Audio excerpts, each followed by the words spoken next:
இரட்சகருமாகிய இயேசு கிறிஸ்து நாமத்தினால் அடியேன் உங்கள் யாவரையும் அன்போடு கூட வாழ்த்தி வரவேற்கிறேன். இப்பொழுதும் நீதிமொழிகள் 19வது அதிகாரத்தின் 21வது வசனத்தினை நாம் எல்லோரும் இணைந்து வாசிப்போமாக. மனுஷனுடைய இருதயத்தின் எண்ணங்கள் அநேகம், ஆனாலும் கர்த்தருடைய யோசனையே நிலை நிற்கும். மனுஷனுடைய இருதயத்தின் எண்ணங்கள் அநேகம், ஆனாலும் கர்த்தருடைய யோசனையே நிலை நிற்கும். மனிதனுக்குள்ளாக எண்ண ஓட்டங்கள் ஓடிக்கொண்டே இருக்கிறது. தூக்கத்திலும் கூட எண்ண ஓட்டங்கள் ஓடிக்கொண்டே இருக்கிறது. அது அநேகமாயிருக்கிறது.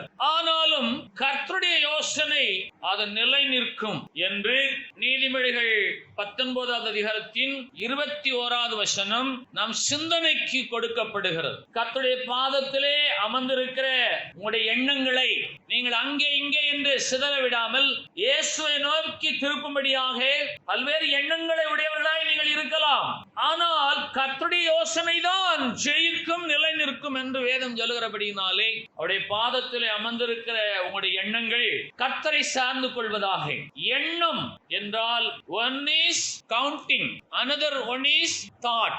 எண்ணம் என்றால் ஒன்று நினைவு, சிந்தனை, கற்பனை, யோசனை, யூகம். இன்னொன்று எண்ணம் என்றால் எண்ணிக்கை.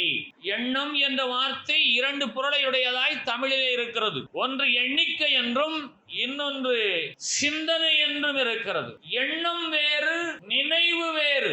நினைவு என்பது கடந்த காலத்திலே நீங்கள் கண்ட நிகழ்ச்சிகளை மீண்டுமாக ஞாபகப்படுத்துவது. நீங்கள் காணாத ஒன்றை நினைவிலே கொண்டு வர இயலாது. நினைவு என்பது கடந்த காலத்திலே நீங்கள் கண்ட ஒன்றை மீண்டுமாக ஞாபகப்படுத்துவது நினைவு.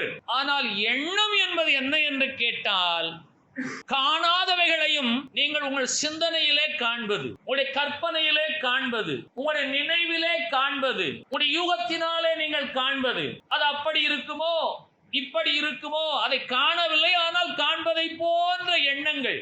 ஆகவே நினைவிற்கும் எண்ணத்திற்கும் பெருத்த வித்தியாசம் உண்டு.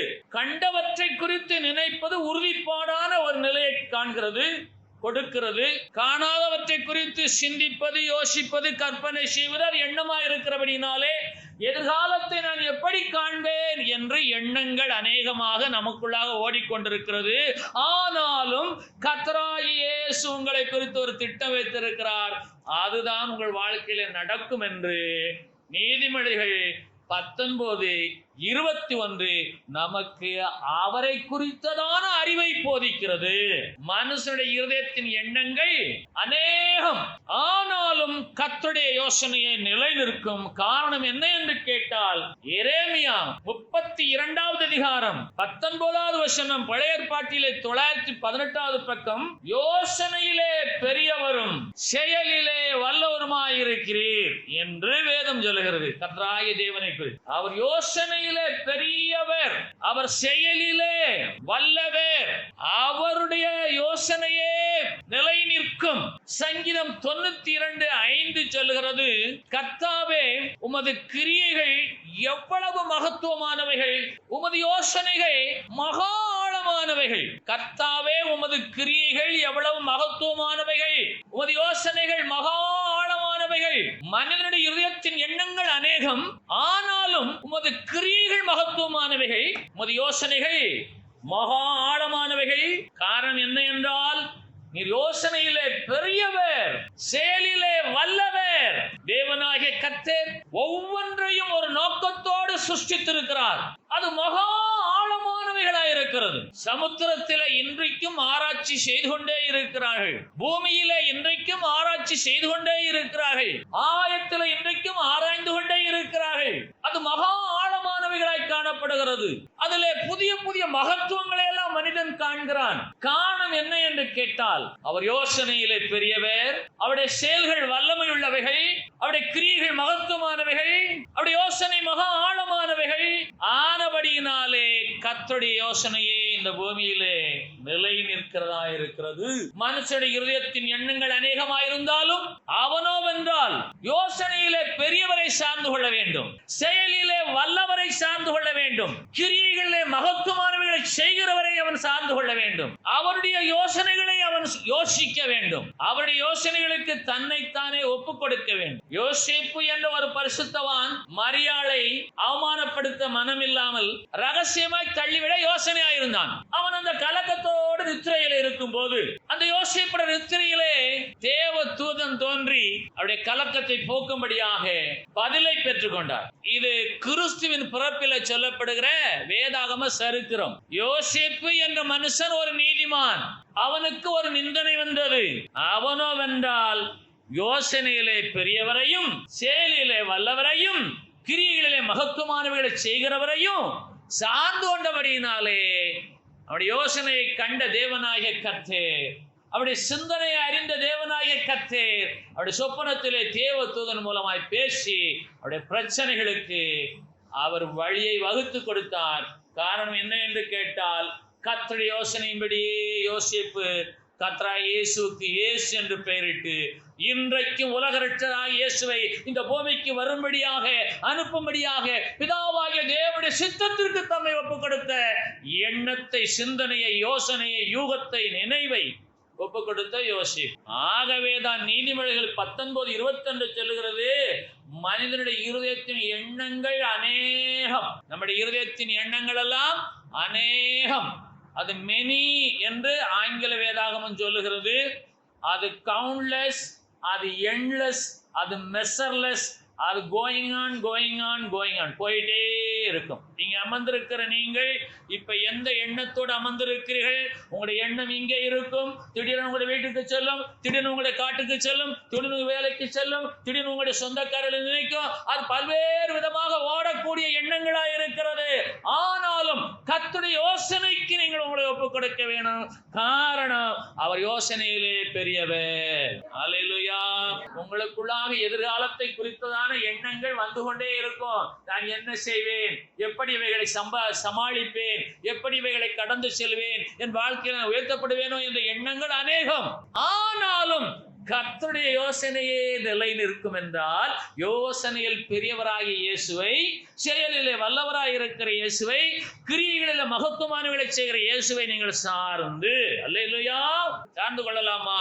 உங்களுக்கு வரக்கூடிய ஒவ்வொரு எண்ணங்களுக்கும் நினைவுகளுக்கும் நீங்கள் இயேசுவை சார்ந்து கொள்ள வேண்டும். ஆகவே தான் எரேமியா 32:19 சொல்லுகிறது, அவர் யோசனையிலே பெரியவர். உன்னுடைய யோசனை அல்ல, அவருடைய யோசனை. அவர் செயலிலே வல்லமை உள்ளவர். உன்னுடைய வல்லமை அல்ல, அவருடைய வல்லமை.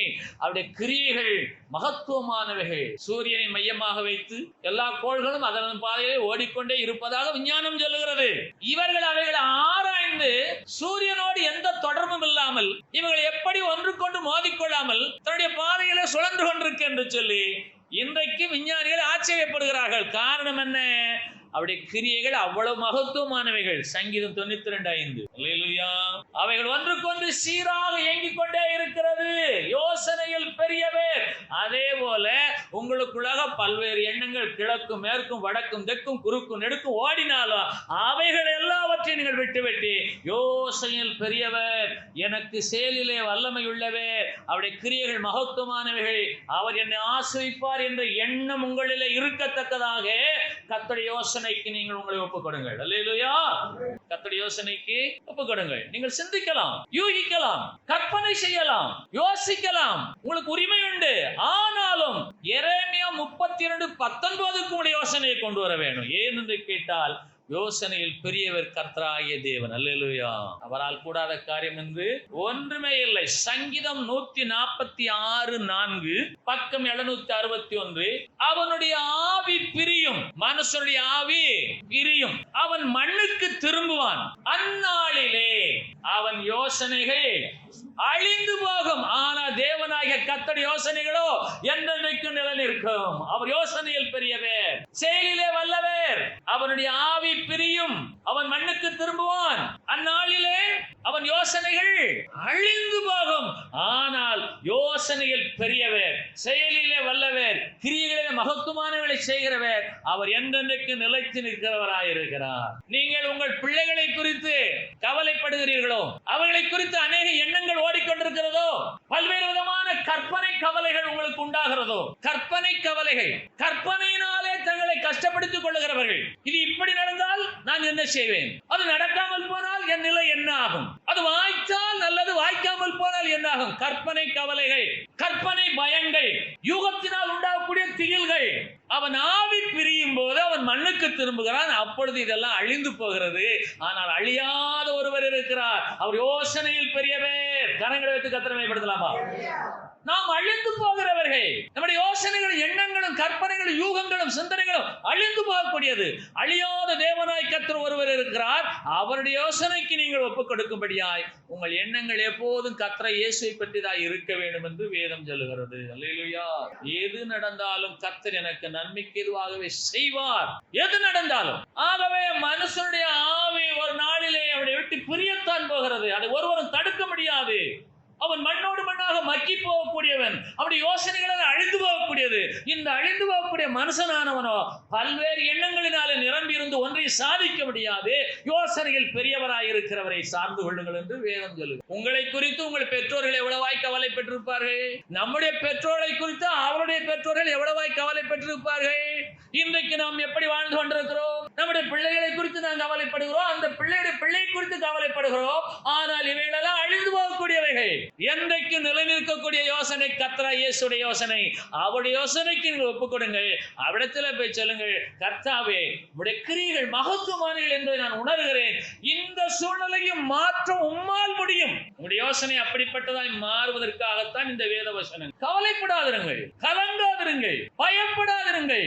யோசனைகள் பெரியவரை நீங்கள் தெய்வமாய் கொண்டிருக்கிறீர்கள். செயல்களிலே மகத்துவமானவர்களை செய்யக்கூடியவரை நீங்கள் தெய்வமாய் கொண்டிருக்கிறீர்கள். அவருடைய கிரியைகள் ஆராய்ந்து முடியாதவைகள். அது எண்ணி முடியாத நாட்களாய் சீராக இயங்கிக் கொண்டிருக்கிறது. சூரியனுக்கு ஒளியை கொடுத்தவர் யார்?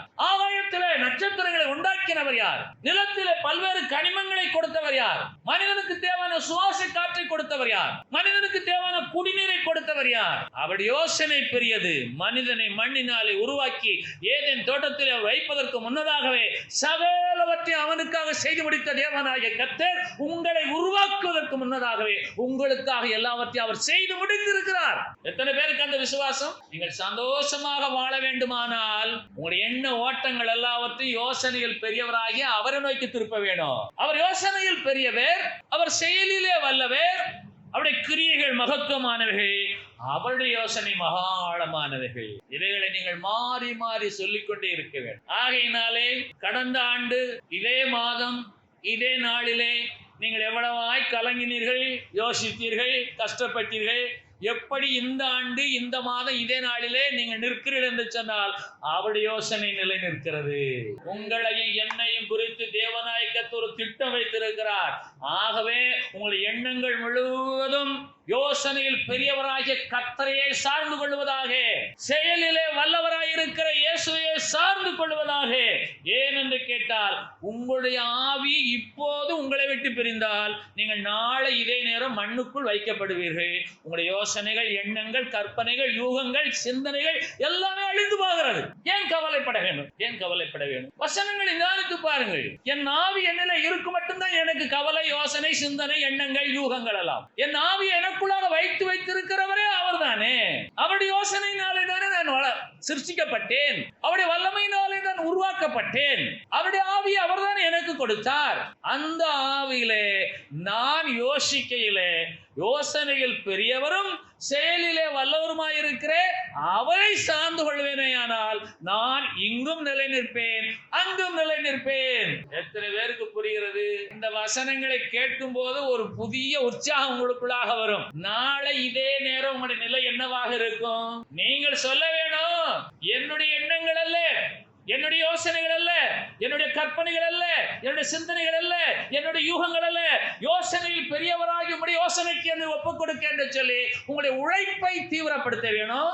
உங்களுடைய முயற்சியை தீவிரப்படுத்த வேணும். நீங்கள் கடினமாய் உழைக்க வேணும். நீங்கள் பிரயாசப்பட வேணும். தேவனாகிய கர்த்தர் கிரியைகளிலே மகத்துவமானவைகளை உங்கள் மூலமாக செய்கிறவராக இருக்கிறார். பாடுபடாமல் ஒரு பலன் கிடையாது. ஆனால் பிரசங்கங்கள் எப்படி பிரசங்கிக்கப்படுகிறது? நீங்கள் சும்மா இருங்கள், கர்த்தர் உங்களுக்காக எல்லாவற்றையும் ஆசீர்வாதமாக்குவார் என்று சொன்னால் அது வேதத்துக்கு புறமான உபதேசம். பாடுபடாமல் பலன் கிடையாது. பிரயாசத்திற்கு தக்க பலனைத்தான் கர்த்தர் கொடுப்பார் என்று வேதாகமம் சொல்லுகிறது. ஆகவே சங்கீதம் 94:11 சொல்லுகிறது, மனுஷனுடைய யோசனைகள் வீணென்று கர்த்தர் அறிந்திருக்கிறார். அறிந்திருக்கிறார். மனுஷனுடைய யோசனைகள் வீணென்று கர்த்தர் அறிந்திருக்கிறார். ஏன்? அவருடைய ஆவி பிரியுமே, அவன் மண்ணுக்கு திரும்புவானே, அந்நாளில் அவனுடைய யோசனை அழிந்து போகுமே, அதனால் ஒரு பிரயோஜனம் இல்லையே. மனுஷனுடைய யோசனைகள் வீண் என்று கர்த்தர் அறிந்திரு. ஆகவே உங்களுடைய இருதயத்தின் எண்ணங்கள் அநேகமா இருக்கிறது. நீங்கள் பல்வேறு கற்பனை கவலைகளிலே இருக்கிறீர்கள், கற்பனை யோசனைகளினாலே கலங்குகிறீர்கள், அநேக யூகத்தினாலே நீங்கள் உங்களை நீங்களே வேதனைப்படுத்திக் கொள்ளுகிறீர்கள். அந்த நிலை மாறும்படியாக, அந்த எண்ணங்கள் எல்லாம் உங்களை விட்டு அகன்று போகும்படியாக நீங்கள் யோசனையில் பெரியவரை சார்ந்து கொள்ள உங்களை நீங்களே ஆயத்தப்படுத்துவீர்களாக. உங்களுடைய யோசனைகள் எல்லாமே வீண் என்று வேதம் சொல்லுகிறது. சங்கீதம் 94:11 சொல்லுகிறது, மனுஷனுடைய யோசனைகள் வீண் என்று கர்த்தர் சொல்லுகிறார். கண்டுபிடிப்புகளை குறித்து நீங்கள் சிந்தித்து பாருங்கள், யோசித்து பாருங்கள், ஆராய்ந்து பாருங்கள். இந்த பூமியிலே தேவனாய் கர்த்தர் காந்தக்கல் என்ற ஒரு கல்லை வைத்தார். அது ஏற்ற காலத்திலே அதை பயன்படுத்தும்படியான யோசனையை, அறிவை, சிந்தனையை மனிதனுக்கு கர்த்தர் கொடுத்தார். அதன் மூலமாகத்தான் சகல விஞ்ஞான வளர்ச்சிகளையும் தேவனாகிய கர்த்தர் அனுமதித்தார், வெளிப்படுத்தினார். இவைகளை குறித்து பேச வேண்டுமையானால் அநேக நேரங்களை நாம் செலவு செய்ய வேண்டியதாக இருக்கு. ஆகவே தேவனாகிய கர்த்தர் ஒவ்வொன்றுக்கு ஒரு காலத்தை, ஒரு நேரத்தை, ஒரு சமயத்தை வைத்திருக்கிறார். அந்தந்த காலத்திலே அந்தந்த செயல்களை அவர் செய்வதிலே மகத்துவமானவராய் இருக்கிறார். அவருடைய கிரியைகள் எவ்வளவு மகத்துவமானவைகள்! சங்கீதம் 92:5. அவருடைய கிரியைகள் எவ்வளவு மகத்துவமானவைகள்! ஆகவே மனுஷனுடைய இருதயத்தின் எண்ணங்கள், அவருடைய கிரியைகள் எவ்வளவு மகத்துவமானவைகள்! அவருடைய யோசனைகள் பெரியவராயிற்றே, அவர் செயலில வல்லவராயிற்றே. நான் ஏன் கவலைப்பட வேணும்? என் தேவனாகிய கர்த்தர் என் யோசனைகளை அறிந்திருக்கிறவர், நான் என்ன யோசிக்கிறேன் என்பதை அறிகிறவர். சில பேர் குறுக்கு வழியில யோசிக்கிறார்கள். ஆகவேதான் வேதம் சொல்லுகிறது, மனுஷனுடைய யோசனைகள் வீண் என்று கர்த்தர் அறிந்திருக்கிறார். இல்லையா? மனுஷனுடைய யோசனை வீணானது. ஏனென்றால் அவர் யோசனையில் பெரியவர், நம்முடைய யோசனை மிகவும் சிறியது. எபிரேயர் 13:5 பக்கம் 311 புதிய ஏற்பாட்டிலே, நீங்கள் பண ஆசை இல்லாதவர்களாய் நடந்து உங்களுக்கு இருக்கிறவைகள் போதும் என்று எண்ணுங்கள். மனுஷனுடைய இருதயத்தின் எண்ணங்கள் அநேகம். நீங்கள் எண்ண வேண்டும். நீங்கள் பண ஆசை இல்லாதவர்களாய் நடந்து உங்களுக்கு இருக்கிறவைகள் போதும் என்று எண்ணுங்கள். எபிரேயர் 13:5. என்ன எண்ணிக்கொண்டிருக்கிறீர்கள்? உங்களுக்கு இருக்கிறவைகள் போதும் என்று எண்ணுங்கள். மனிதனுடைய இருதயத்தின் எண்ணங்கள் அநேகமாக இருக்கிறபடினாலே உங்களுக்கு இருக்கிறவைகள் போதும் என்று எண்ணுங்கள். உலகத்தில் என்ன இருக்கிறது? உலகத்தில் என்ன இருக்கிறது? எனக்கு நல்ல ஒரு குடும்பம் இருக்கிறது, எனக்கு நல்ல பலன் இருக்கிறது, எனக்கு நல்ல கண் பார்வை இருக்கிறது, எனக்குள்ள கொஞ்சம் இயேசுவை பற்றி விசுவாசம் இருக்கிறது. இந்த இருக்கிறவைகள் போதும் என்று எண்ணுங்கள். பண ஆசை இல்லாதவர்களை நடந்து கொள்ள என்று சொன்னால், மனிதனுடைய எண்ணம் அநேகமா இருக்க காரணம், அவன் பணத்தை தேடி, செல்வத்தை தேடி, ஐஸ்வர்யத்தை தேடி, அந்தஸ்தை தேடி, ஆட்சியை தேடி அலைகிறபடினாலே அவருடைய எண்ணங்கள் எல்லாமே அவனை வேதனைப்படுத்துகிறதா இருக்கிறபடினாலே உங்களுக்கு இருக்கிறவைகள் போதும் என்று எண்ணுங்கள். உலகத்தில் என்ன இருக்கிறது? அது எப்படி இருக்கிறது? அது ஏன் இருக்கிறது? அது எப்போது இல்லாமல் போக போகிறது? உங்களுக்கு இருக்கிறவைகள் போதும் என்று நீங்கள் எண்ணுங்கள் என்று கேட்டால், உங்களுக்குள்ளாக இயேசுவை பெற்ற விசுவாசம் இருக்கிறதே, அது போதும் என்று எண்ணுங்கள். ஏன் என்று கேட்டால், அவர் எப்படிப்பட்டவர்? யோசனையிலே பெரியவர், செயலிலே வல்லவர், அவருடைய கிரியைகள் மகத்துவமானவைகள், அவருடைய யோசனைகள் மகா ஆழமானவைகள். ஆனபடியினாலே மனுஷனுடைய யோசனையோ அழிந்து போகக்கூடியது. உங்களுக்கு இருக்கிறவைகள் போதும் என்று எண்ணுங்கள். 1 கொரிந்தியர் 15:10 பக்கம் 242. ஆகிலும் நான் இருக்கிறது தேவ கிருபையினாலே இருக்கிறேன், அவர் எனக்கு அருளிய கிருபை விருதாவாய் இருக்கவில்லை. எபிரேயர் 13:5 1 கொரிந்தியர் 15:10 பெருத்த தொடர்பு இருக்கிறது. உங்களுக்கு இருக்கிறவைகள் போதும் என்று எண்ணுங்கள் என்றால், நான் இருக்கிறது தேவ கிருபையினாலே இருக்கிறேன் என்று நீங்கள் எண்ணுங்கள். நீங்கள் இருக்கிறது எப்படி இருக்கிறீர்கள்? தேவ கிருபையினாலே இருக்கிறீர்கள். காரணம் என்ன? அவர் செயலிலே வல்லவர், அவருடைய கிரியைகள் மகத்துவமானவைகள், அவருடைய யோசனைகள் பெரியவைகள்.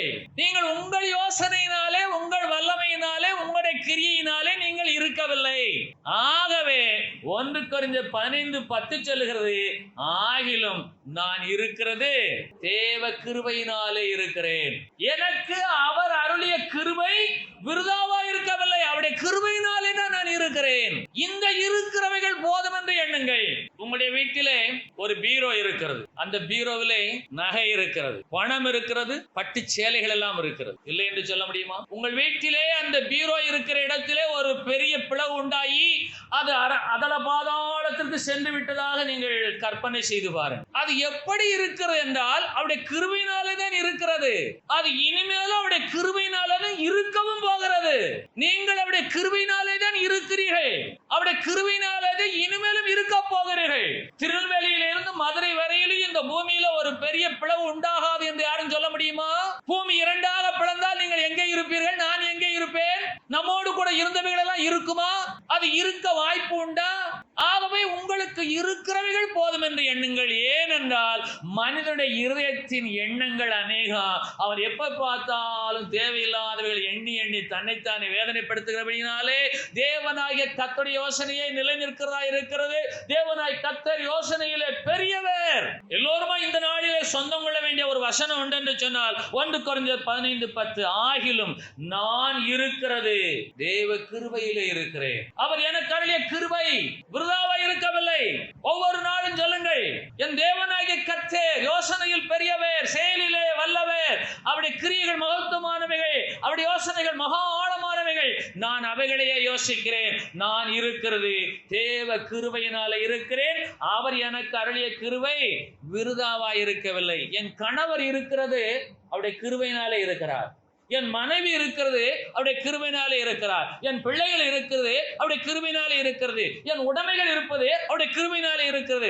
என் பார்வை இருப்பது அவருடைய கிருபையினாலே இருக்கிறது. என் ஆரோக்கியம் எனக்குள்ளாக இருப்பது அவருடைய கிருபையினாலே இருக்கிறது. அவர் அருளிய கிருபைகள் எனக்கு விருதாவாய் இருக்கவில்லை. ஏன் என்று கேட்டால், I am that I am. நான் இருக்கிறவராக இருக்கிறேன். அவருடைய யோசனையை என்றென்றைக்கு நிலை நிற்கும்.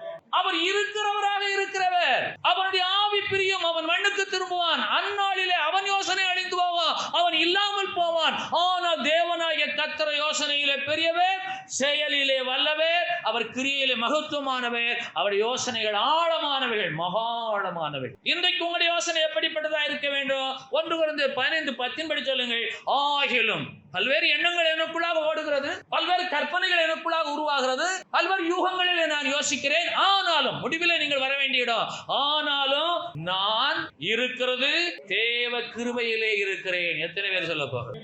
நீங்கள் இருக்கும் வண்ணமாக இருப்பதே அவருடைய கிருபை. அவர் அருளிய கிருபை உங்களுக்கு விருதாவாய் போகிறது. ஏன்? நேற்று இருந்தவர்கள் இன்று இல்லை. இன்று இருப்பவர்கள் நாளை இருப்பார்களா? ஒருவருக்கும் தெரியாது. யோசனையில் பெரியவர். நீங்கள் ஒவ்வொரு நாளும் சொல்லுங்கள், பண ஆசை இல்லாதவர்களாய் நடந்து உங்களுக்கு இருக்கிறவைகள் போதும் என்று எண்ணுங்கள். ஏன் என்று கேட்டால் உங்களுடைய இதயத்தின் எண்ணங்கள் அநேகமாய் இருக்கிறது. ஆகவே நீங்கள் எண்ண வேண்டியது என்ன? நான் இருக்கிறது தேவ கிருபையினாலே இருக்கிறேன். அவர் எனக்கு அருளிய கிருபை விருதா வாய்ப்பாகவில்லை. அது என்னை ஆசீர்வதித்துக் கொண்டே இருக்கு என்று சொல்ல வேணும். சங்கீதம் 26:3 பக்கம் 685. உம்முடைய கிருபை என் கண்களுக்கு முன்பாக இருக்கிறது. உம்முடைய கிருபை என் கண்களுக்கு முன்பாக இருக்கிறது. உம்முடைய சத்தியத்திலே நான் நடந்து கொள்கிறேன். அல்லேலூயா. உம்முடைய கிருபை என் கண்களுக்கு முன்பாக இருக்கு என்று சொன்னால், கர்த்தர் கிருபையாய் கொடுத்த சூரியன், சந்திரன், நட்சத்திரங்கள், நீர், நிலம், காற்று, யார் சொந்தக்காரர்? யார் உரிமை பாராட்ட முடியும்? என் கண்களினாலே காண்கிறேன். என் கண்களுக்கு முன்பாக இருக்கிறது. காரணம் என்ன? நான் இருக்கிறது அவருடைய கிருபையினாலே இருக்கிறேன். தேவ கிருபையினாலே இருக்கு. அவர் எனக்கு அருளிய கிருபை விருதாவாய் போகவில்லை. ஆகவே உம்முடைய கிருபை என் கண்களுக்கு முன்பாக இருக்கிறது. உம்முடைய சத்தியத்திலே நான் நடந்து கொள்கிறேன். அல்லேலூயா. நாம் கண் விழித்து பார்த்த உடனே நாம் கண்களுக்கு முன்பாக இருப்பது என்ன? காலையில கண் விழித்து இந்த உலகத்தை பார்க்கிறீர்கள். உங்களுடைய குடும்பத்தார் யாவரும் உங்கள் கண்களுக்கு முன்பாக இருக்கிறார்கள். நீங்கள் சொல்லுங்கள், உம்முடைய கிருபை என் கண்களுக்கு முன்பாக இருக்கிறது. உம்முடைய கிருபை என் கணவரிலே, என் மனைவியிலே, என் பிள்ளைகளிலே, என் பொருட்களிலே தங்கி இருக்கிறது. எத்தனை பேருக்கு இந்த விசுவாசம்? நீங்கள் கண் விழிக்கிறீர்கள், உங்கள் வீட்டின் கதவை திறந்து வெளியே பார்க்கிறீர்கள். உங்கள் வீட்டை தவிர எல்லாமே அதள பாதாளமாக இருக்கிறது. கற்பனை பண்ணி பார்க்கலாமா? நீங்கள் இரவில நித்திரைக்கு சென்று கண் விழித்து உங்கள் கதவை, வீட்டின் கதவை திறந்து பார்க்கும் போது உங்கள் வீட்டை தவிர மற்ற எல்லாமே பூமியில போய்விட்டது. ஆழ பாதாளத்தில் போய்விட்டது, உங்கள் வீடு மாத்திரம் நின்று கொண்டிருக்கிறது. நடக்காதா? நான் இருக்கிறது, தேவ கிருபையில இருக்கிறேன். இந்த பூமி நிற்கிறது, தேவ கிருபையில நிற்கிறது. இந்த சூரிய வெளிச்சம் தேவ கிருபையில இருக்கிறது. இந்த காற்று தேவ கிருபையில இருக்கிறது. நம்முடைய சுவாசம் சீராக இயங்குவது தேவ கிருபையிலே இயங்குகிறது. ஆகவே நான் இருக்கிறது தேவ கிருபையில இருக்கிறேன். ஏன் என்று கேட்டால், என் ஆவி என்னை விட்டு பிரியும், நான் மண்ணுக்கு திரும்புவேன், என் யோசனைகள் அழிந்தே போகும். ஆனால் யோசனையில் பெரியவராகிய அவருடைய யோசனைகள் மகா ஆழமானவைகள். ஆகவே மனுஷனுடைய எண்ணங்கள் அநேகம், அதற்கு அளவே இல்லை. நான் அதை சாதிப்பேன், இதை சாதிப்பேன், அப்படி செய்வேன், இப்படி செய்வேன் என்று அவன் யோசித்தாலும் தேவனாகிய கர்த்தருடைய கிருபையினாலே அவன் இருக்கிறான் என்பதை அறிந்து கொள்ளத்தக்கதாக அவன் சொல்ல வேண்டிய வார்த்தை என்ன? நான் இருக்கிறது, என் குடும்பம் இருக்கிறது, நாங்கள் இருப்பது தேவ கிருபையினாலே இருக்கிறோம். அவர் எங்களுக்கு அருளிய கிருபை விருதாவாய் இருக்கவில்லை. அவருடைய கிருபை இப்பொழுதும் எங்கள் கண்களுக்கு முன்பாக இருக்கிறது. இந்த சத்தியத்திலே நான் நடந்து கொள்வேன். அல்லேலூயா. ஏன் என்று கேட்டால், இல்லாதவைகளை குறித்து ஏங்கிக் கொண்டே இருப்பது மனித சுபாவம். நன்றாக கவனித்துக் கொள்ளுங்கள். இருக்கிறவைகளை குறித்து கர்த்தரை சோத்தரியுங்கள். நான் இருக்கிறது தேவ கிருபையால இருக்கேன் என்று அவரை சோத்தரியுங்கள். இவன் யோசனைகள் எல்லாம் அநேகம், கணக்கில கொள்ள முடியாத யோசனைகள், திட்டங்கள். ஒவ்வொரு நாளும் சொல்லுங்கள், நான் இருக்கிறது தேவ கிருபையினாலே இருக்கிறேன். 1 கொரிந்தியர் 15 அதிகாரம் 10வது வசனம். அவர் எனக்கு அருளுகிற கிருபைகள் விருதாவாய் இருக்கவில்லை, அவருடைய கிருபை இப்பொழுதும் என் கண்களுக்கு முன்பாக இருக்கிறது. அல்லேலூயா. ஏன் என்று கேட்டால், பிரசங்கி 3வது அதிகாரம் 17வது வசனம் சொல்லுகிறதை கவனிக்கலாம். பிரசங்கி 3வது அதிகாரம் 17வது வசனம், 793வது பக்கம். சகல எண்ணங்களையும் சகல செய்கைகளையும் நியாயம் நிற்கும் காலம் இனி இருக்கிறபடியால் சன்மார்க்கனையும் துன்மார்க்கனையும் தேவன் நியாயம் தீர்ப்பார் என்று என் உள்ளத்தில் எண்ணினேன். பிரசங்கியின் ஞானி சொல்கிறார், சாலமன் ஞானி. என் உள்ளத்தில் எண்ணங்கள் அநேகமா இருந்தாலும் நான் இவற்றை எண்ணி பார்த்தேன். என்ன எண்ணி பார்த்தேன்? சகல எண்ணங்களையும். என் இதயத்தின் எண்ணங்கள் அநேகமா இருக்கிறது. அந்த சகல எண்ணங்களையும் அதன் சகல செய்கைகளையும் தேவனாகிய கர்த்தர் ஒரு நாளிலே நியாயம் தீர்ப்பார். அவர் சன்மார்க்கனையும் துன்மார்க்கனையும் நியாயம் தீர்ப்பார் என்று என் உள்ளத்தில் எண்ணினேன். ஆகவே இன்றைக்கு உங்களுடைய எண்ணங்கள் அநேகமா இருந்தால் அது சன்மார்க்கமான எண்ணமா துன்மார்க்கமான எண்ணமா என்று தேவனாய் கர்த்தர் உங்களை நியாயம் தீர்ப்பார் என்பதை நீங்கள் எண்ணிக்கொள்ளுங்கள். நீங்கள் சன்மார்க்கமான எண்ணம் எண்ணுவது எதிலே என்று சொன்னால், 1 கொரிந்தியர் 15:10 நான் இருக்கிறது தேவ கிருபையினாலே இருக்கிறேன். எத்தனை குடும்பங்களிலே தாய் இல்லாத பிள்ளைகள், எத்தனை குடும்பங்களிலே தகப்பன் இல்லாத பிள்ளைகள், எத்தனை குடும்பங்களிலே தாயும் தந்தை இறந்து போனார்கள், பிள்ளைகள் கைவிடப்பட்டிருக்கிறார்கள். இவர்கள் யாருடைய கிருபையினாலே இருக்கிறார்கள்? அவர்களை விசாரிக்கிறவர் யார்? தானித்து பாருங்கள். எத்தனையோ நபர்கள் பேரளவில் வாழ்ந்து கொண்டிருக்கிறார்கள், உள்ளானாவிலே சந்தோஷமே இல்லை, சமாதானமே இல்லை. அவர்கள் யாராலே காக்கப்படுகிறார்கள்? ஆனால் நீங்கள் சந்தோஷமா இருக்கிறது யாராலே? அவராலே, அவருடைய கிருபையாலே. ஆகவே இந்த நாள் வரையிலும் நான் இருக்கிறது என் தேவனுடைய கிருபையினாலே இருக்கிறேன் என்ற சன்மார்க்கமான நினைவுள்ளவர்களாய் நீங்கள் இருக்கிறீர்களா இல்லையா என்று சொல்லி தேவன் நியாயந்திருக்கும் காலம் ஒன்று உண்டு என்பதை எண்ணிக்கொள்ளுங்கள் என்று பிரசங்கி 3:17 சொல்லுகிறார். என்ன எண்ணிக்கொண்டிருக்கிறது? எனக்கு அது இல்லை, எனக்கு இது இல்லை, அவன் அப்படி வாழ்கிறான், நான் இப்படி வாழ்கிறேன், நான் என்ன சாதித்தேன், நான் எப்படி வாழப் போகிறேன்? இந்த கேள்விகள் எல்லாம் துன்மார்க்குடைய சிந்தனை.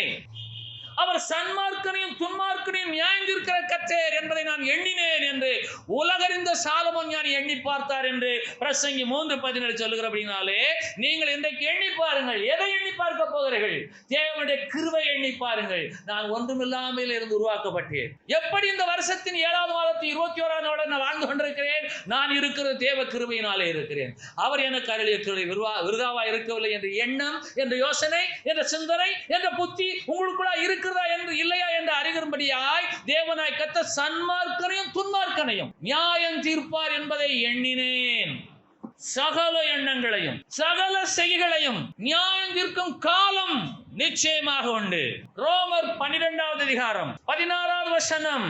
ஒருவர் ஏக சிந்தையுள்ளவர்களாய் இருங்கள், மேட்டிமையானவைகளை சிந்தியாமல் தாழ்மையானவர்களுக்கு இணங்குங்கள், உங்களையே புத்திமான்கள் என்று எண்ணாதிருங்கள். ஏனென்றால் உங்களுடைய இதயத்தின் எண்ணங்கள் அநேகம். உங்களை நீங்களே புத்திமான்கள் என்று எண்ணாதிருங்கள், உங்களை நீங்களே அறிவாளிகள் என்று எண்ணாதிருங்கள், உங்களை நீங்களே பலசாலிகள் என்று எண்ணாதிருங்கள். ஏன் என்று கேட்டால் நீங்கள் இருக்கிறது தேவ கிருபையினாலே இருக்கிறீர்கள். அல்லேலூயா. எத்தனை பேருக்கு மேட்டிமையான நினைவுகள், தற்பெருமைகள், தாழ்மைப்படுகிறவர்கள் உண்டோ? ஒருவரோடு ஒருவர் ஏக சிந்தை உள்ளவர்கள் உண்டோ? ஒருவரோடு ஒருவர் ஐக்கியமாக இருப்பவர்கள் உண்டோ? மேட்டிமையான சிந்தியாமல், எதையும் என்னால் செய்ய முடியும் என்று சிந்தியாமல் தாழ்மையுள்ளவர்களோடு கூட நீங்கள் இணங்குங்கள். உங்களை நீங்களே புத்திமான்கள் என்று எண்ணாதிருங்கள். நீங்கள் ஏன் எண்ணக்கூடாது என்று சொன்னால், கர்த்தருடைய கிருபையினாலே நீங்கள் இருக்கிறீர்கள். அவர் உங்களுக்கு அருளிய கிருபை விருதாவாய் போகவில்லை. கர்த்தராகிய தேவன் இந்த பூமியை ஒரு அசைப்பு அசைத்தால் முழு மனுக்குலமும் மண்ணோடு மண்ணாக மக்கி போகும். பூமி இரண்டாக பிளந்தால் நாம் எங்கே இருக்கிறோம் என்று ஒருவர் அறிந்து கொள்ள முடியாது. ஒரு பங்கு நிலம், 3 பங்கு தண்ணீர். தேவனாகிய கர்த்தருடைய கட்டளைக்கு கட்டுப்பட்ட அந்த 3 பங்கு தண்ணீரும் தன் எல்லையில் இருக்கிறது. அவைகள் சீறி வந்தால் இந்த மனிதன் இருக்கிற இடம் இல்லாமல் போகும். சகலமும் கடலுக்குள்ளே வாரிக்கொண்டு போகப்படும். பூமி சமபூமியாகி போகும். அப்படி ஆகாமல் இருக்க காரணம் என்ன?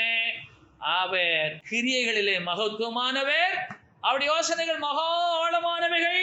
அவர் யோசனையில் பெரியவர். அவர் செயலிலே வல்லவர். ஆனபடினாலே நீங்களும் நானும் இந்த நாளிலும் இருக்கிறது அவருடைய கிருபையினாலே இருக்கிறோம் என்ற எண்ணங்களே உங்களுடைய எண்ணங்களாய் இருப்பதாக. எத்தனை பேருக்கு சொல்ல போறீங்க? அவருடைய கிருபையினாலே நான் இருக்கிறேன். அவர் எனக்கு அருளுகிற கிருபை விருதாவாய் இருக்கவில்லை. அவருடைய கிருபை என் கண்களுக்குள்ளாக இருக்கு என்று சொன்னால், என் மனைவி இருக்கிறாள், என் கணவர் இருக்கிறார், என் பிள்ளைகள் இருக்கிறது, எனக்குரியவைகள் இருக்கிறது, நானும் இருக்கிறேன், என் தேவனாய் கர்த்தரும் இருக்கிறவராக இருக்கிறார். எல்லாருமா